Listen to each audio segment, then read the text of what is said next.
여러분 안녕하십니까. 헌법재판소 권한대행 문영배에 대해서 공정성을 의심하는 우리 국민들이 자꾸 늘어나고 있습니다.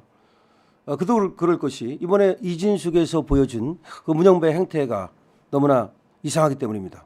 문영배는 분명히 그렇게 말했습니다. 이번에 방송통신위원회가 5명이 안 되고 2명밖에 안 된 거, 그 2명이 의결한 거, 그게 문제가 되지 않았습니까? 그런데 그 2명밖에 안 된 것이 국회가 협조를 하지 않아서, 다시 말해 추천을 하지 않아서, 그래서 대통령이 임명을 하지 못했고 국회 탓 아니냐라는 얘기를 분명히 했습니다. 그래놓고 나서는 나중에 뒤통수를 쳐가지고서 이준숙 방송통신위원장을 탄핵해야 된다는 쪽에, 즉 인용 의견을 준 겁니다. 이 얘기는 처음에 분명히 얘기한 거는 국회 때문에 2명이 될 수밖에 없었다. 그러면 이진숙 책임이 아니다라고 얘기를 한 겁니다. 그런데 나중에 가가지고는 2명이 방송통신위원인데 2명이 의결한 거, 그거는 3명 이상이 돼야 되는데 2명이 하면은 뭐 방송법 어쩌고저쩌고 하면서 방송의 신뢰성 어쩌고 떠들면서 이진숙을 탄핵해야 된다는 의견을 낸 겁니다. 이건 너무나 이율배반적인 겁니다. 한번 생각해 보십시오. 방송통신위원회에서 2명밖에 없었어요. 그 2명이 같이 다수결에 따라서 2명이 찬성을 해가지고 KBS 이사를 선임하고 박문진 이사를 선임했어요.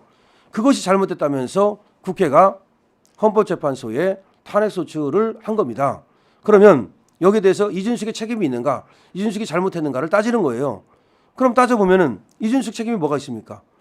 국회가 3명을 추천을 안 해줘가지고서 대통령이 방송통신위원을 임명할 수 없었고, 따라서 방송통신위원장은 2명이 의견을 똑같이 내가지고 다수결에 따라서 2명 중에 2명이 찬성해가지고서 박문진 이사를 임명하고, 그리고 KBS 이사를 임명했어요.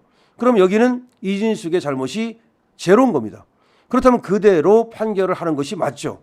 자신의 어떤 정치적 성향이라든가 색깔에 따라서 이진숙의 잘잘못을 따진다는 것은, 이거는 전혀 말이 안 되는 겁니다. 그래가지고 많은 사람들은 문영배가 이 방송통신위원회 지금 의원이 2명밖에 안 되는 것이 국회가 3명을 추천하지 않아서 그렇다는 국회 책임론을 들고 나왔을 때만 해도, 문영배가 공정하게 재판을 하겠구나. 그래서 아무래도 이진숙의 이 탄핵 소추 기각, 그러니까 이진숙이 복귀하는 것은 너무나 쉬운 것이다, 당연한 것이다, 이렇게 보고 있었어요. 그런데 4명이나 이진숙 복귀를 반대한 겁니다. 거기 근데 문영배가 들어있고 이미선이가 들어있고 그리고 저 정계선이가 들어있는 겁니다. 그런데 얘들이 전부 다 문영배와 같은 어떤 배를 탄 것인지, 같은 이념을 갖고 있어서 그런 것인지, 작당을 한 것인지, 아니면 문영배가 정계선과 이미선으로부터 영향을 받은 것인지, 아니면 문영배가 정계선과 이미선에게 영향을 준 것인지 모르겠으나 어쨌든 너무나 이상한 판결이 나왔다는 거죠. 그러자 지금 우리 국민이, 특히 네티즌 수사대가 말이죠, 여기에 너무나 이상한 판결을 한 것에 대해서 분노하고 있습니다. 그러면서 문영배에 대해서 사실상 문영배의 SNS 털이에 들어갔어요. 문영배가 어떤 사람인가. 이거 보니까 문영배는 도같이 지나쳐도 너무나 지나치구나라는 걸 알게 된 거예요. 김어준을 팔로잉하고 말이죠. 그다음에 선관위와 같이 과거에 해외여행을 갔다 왔다고 그러고, 그거는 물론 이제 이 사람이 이제 청주지방법원에 있을 때 아마 선관 그 위원장을 했던 모양이에요. 그때 이제 다른 사람들하고 선관위하고 같이 중앙선관위가 됐는지 지방선관위가 됐는지 그쪽하고 같이 여행을 갔다 왔다는 것인데, 그건 뭐 관례적이긴 해요. 다시 말해서 이 법원장이 선관위원장을 겸임하잖아요, 지방에. 그리고 중앙에는 대법관이 중앙선관위원장을 겸임하잖아요. 그렇기 때문에 선관위는 사실상 법원에 관할해 있어요. 그러니까 법원과 선관위는 짬짬이라는 얘기예요, 쉽게 말씀드리면. 그래서 이 선관위에서 고생했던 분들하고 거기 이제 위원장이나 또 위원들하고 같이 이제 포상 휴가 비슷하게 포상 여행을 가고 뭐 그래요. 아마 그거 같은 것 같은데, 어쨌든 간에 그런 것까지도 이제 국민들이 굉장히 의심을 할 만큼, 그런 어떤 관례적인 것까지도 의심을 할 만큼 문영배는 공정성 논란에 휘말린 겁니다. 특히 이재명하고 너무나 찐찐이라는 거 아닙니까? 정성호도 얘기했고요. 그다음에 연선 18기에 노동법 학회에 뭐 또 골프를 뭐 25년 동안 같이 쳤다는 말도 있고, 하여튼 친한 거는 분명한 겁니다. 찐찐은 뭐 분명한 거예요. 그거는 뭐 권성동도 얘기했고, 권성동이 중앙대 나왔잖아요. 이재명의 2년 대학교 선배 아닙니까? 그러니까 잘 알죠. 그다음에 또 정성호도 말하고 있고, 그다음에 그것보다도 더 중요한 게 뭐냐면 요새는 말이죠. SNS 그 사람이 과거 했던 말, 그 사람이 과거 했던 행적, 이거 다 털으면 다 나옵니다. 옛날에 김문수 같은 경우도 그 SNS에서 이재명하고 같이 놀러 갔던 거 사진이 나오지 않았습니까? 그래가지고 다 김문수를 모른다는 것이 모두가 이제 들통난 거 아닙니까? 자, 그래서 네티즌 수사대가 다 봤더니 이 사람이 어떤 스타일의 사람인가를 다 알아냈어요. 그리고 무엇보다도 이 사람이 과거 했던 말, 이 과거 했던 말을 보니까 굉장히 친중이고 친북이고 이거 뭐 거의 분명하고, 그다음에 뭐 제가 이제 얘기할 때는 진보라고 말하겠죠. 근데 우리가 말할 때는 이제 좌빨이라고 얘기하는데 그쪽으로 치우쳐 있는 것도 확실합니다. 그런데 사실은 말이죠. 이 미국 같은 나라도 대법관의 성향이 뭐 진보다 보수다 이런 얘기를 하지만 그건 뭘 갖고 판단하는 거냐면요. 그 사람이 과거 했던 판결을 가지고 판단을 해요. 그 사람이 과거 했던 판결이 진보 쪽인가 아니면 보수 쪽인가. 우리나라는 그게 아니야.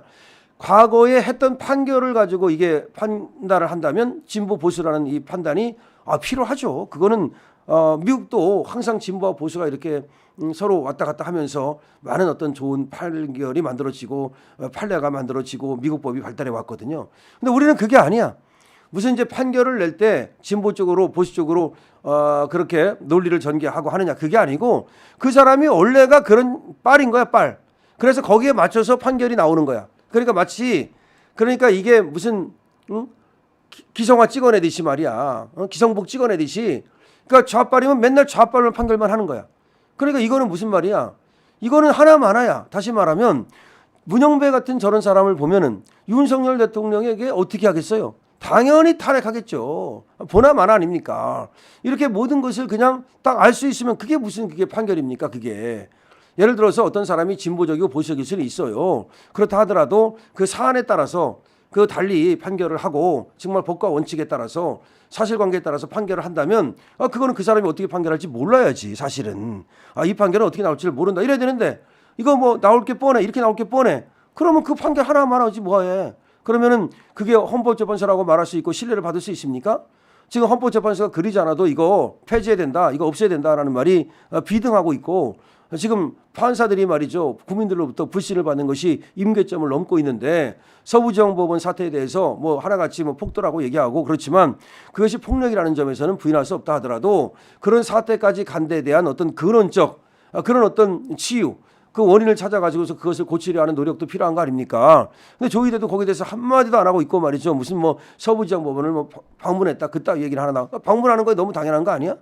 그리고 지금 뭐 그 직원들이 무슨 뭐 트라우마를 앓고 있느니 트라우마를 앓고 있다는 것도 당연한 거 아니야? 그게 문제가 아니라 그럼 청년들은 뭐야? 그럼 청년들은 예를 들어서 잘못된 건 잘못됐지만은 예를 들자면 그 사람들이 공정하게 재판을 받으려면 서부지방법원에서 영장심사를 하는 게 맞습니까? 그러니까 다른 사람들이 그거 받아들이지 않는 거 아니에요. 공정성에 대해서 정말 법원은 많은 생각을 해야 됩니다. 이번 기회에. 헌재도 마찬가지고요. 근데 이 문영배에 대해서 너무나 많은 이 공정성 논란이 일어나면서 문영배가 뭐 했다, 이 뭐 전부 다. 근데 문영배가 무슨 이런 취미라든가 뭐 그건 좋아요. 뭐 유재석을 좋아하느니 뭐 유퀴즈니 뭐 어쩌고 뭐 테니스를 좋아하느니 뭐 그건 상관없는데 문제는 그 사람이 팔로잉한 거, 그 사람이 쓴 댓글, 그 사람이 쓴 이 SNS 글들이 쫙 나와요. 근데 제가 그거 읽어보니까 이 글들이 하나같이 이 사람의 성향이 그쪽이라는 걸 그냥 드러내줘. 좀 약간 사안에 따라서 진보적이기도 하고 약간은 좀 보수적이기도 하고 이게 아니야. 그냥 완전히 그런 사람이야. 그러니까 문영배가 한 판결을 갖다가 국민들이 이거 신뢰하겠습니까? 지금 헌법재판소 게시판에 지금 난리가 났어요. 문영배 나오라. 내려와라. 문영배 그만둬라. 문영배 이 재판 윤석열 대통령 재판 맞지 마라. 문영배 네가 자격이 있냐? 너 이재명하고 찐찐이라면서 너 이재명하고 뭐 했다면서. 근데 이제 헌재에서 하는 얘기라고는 이재명이 상가에 가지 않았다. 가고 안 가고 중요한 게 아니야. 아무리 뭐 친해도 무슨 일이 있어서 안 갈 수도 있는 거고 안 친해도 갈 수 있는 거고. 그런데 그런 식으로 지금 호도를 하고 있어요. 마치 친하다 안 친하다에 답하란 말이에요. 친하다 안 친하다에. 그리고 당신이 이재명의 편에 서가지고서 이 불공정한 재판을 나는 하지 않을 것이다라고 맹세하란 말이야. 그게 중요한 거지. 국민들이 지금 재판에 대해서 엄청난 불만을 갖고 있고 일거수일투족을 갖다 현명으로 들여다보고 있는데 만약에 조금이라도 이 불미스러운 일이 발생한다면 그 책임이 전부 다 누구라의 책임이라고 말할 수 있냐는 거지. 자, 그래서 문영배에 대해서 헌재 게시판에 우리 애국 시민들과 국민들이 너는 지금 공정한 재판을 할 가능성이 없으니 내려와라 라고 지금 불이 나고 있습니다.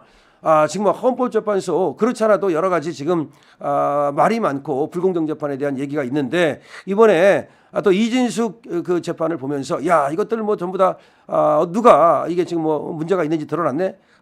이런 것들이 이제 사법에 대한 불신으로 이어질 수가 있기 때문에 정말로 윤석열 대통령 재판에서는 공정한 재판, 그야말로 색깔에 따른 재판을 하지 말기를 바랍니다. 그것이 바로 국민들이 원하는 바죠. 자, 강시업 TV입니다.